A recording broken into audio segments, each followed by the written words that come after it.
So, now that the show is over, now it's time to assess. So, I have footage from the show, I have tons of photographs from the show.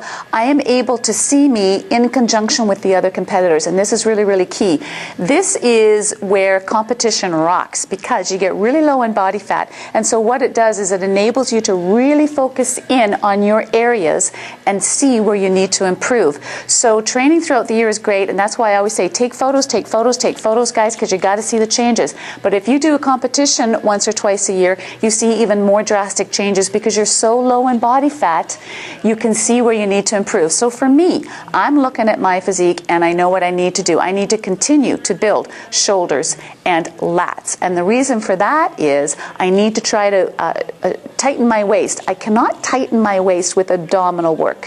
What I can do is I can make the illusion by making myself wider through the shoulders and lats and then more flare to my legs. So I know I need to work on legs. I have improved my legs, but I need to keep working on it. I need to keep the glutes tight because they don't just naturally stay tight at this age. So it's something I always have to work on, and I need to get more width through my lats so that my waist will look smaller.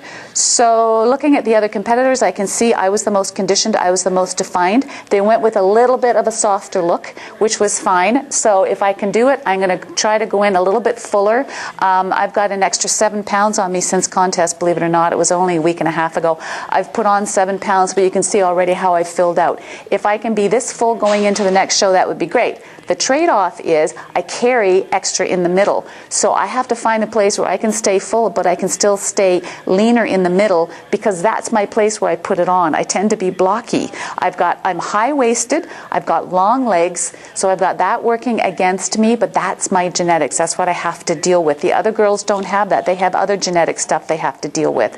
They were more aesthetically streamlined than I was. There's nothing I can do about my limb length. It is the way it is, but what I can do is I can enhance what I got. So this is always about constant improvement. This is always about assessing. This is always about striving for excellence, because there are certain things I can't change, but there's a lot I can. And with muscle shaping and toning, this is like a canvas, and I can look at it and say, okay, I want a little bit here, I want a little less here, I want to shift a little bit, I want zappier stage presence. You know, maybe I could do something different with my hair or choose a different suit, whatever. That's minimal stuff. It's this stuff that counts. So, assess your physique. I always say this, take a look. What do you want? Never mind about the fat. We always talk about, well, I want to lose fat here, there, and everywhere. Okay, I get that. Underneath the fat, what do you want to do? That's why getting low in body fat is really, really key. Because here's the deal. I used to think I had a nice pert booty, which I did, until I lost the weight. And then when I lost the weight, I realized that was not a strong gluteal maximus muscle. That was fat, and I got a flat butt.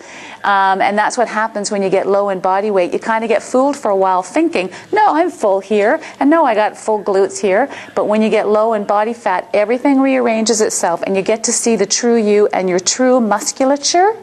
Some things flatten out, other things don't. So you need to take a look at that with low body fat. And if you can get down below 15%, you're really going to see it. That's what competition does. And that's what allows me to shape and tone probably faster than the average woman, because I can more clearly see it. The other thing is the best time to add muscle and shape and change your body is right after a show, the first 6 months. And the reason for that is because you're so low in body fat, you're so drawn, that when you start eating, and you got to eat well, you got to get your protein back up there, you got to get your carbs back up there. No more stupid eating. It's got to be clean, and it's got to be muscle building macronutrients. What happens is your body soaks it up like no other time throughout the year. So get lean, and then start building, and your body's going to suck it up, and you really see your muscle growth, and that's where you can make huge changes. All right, gotta go train. See you soon.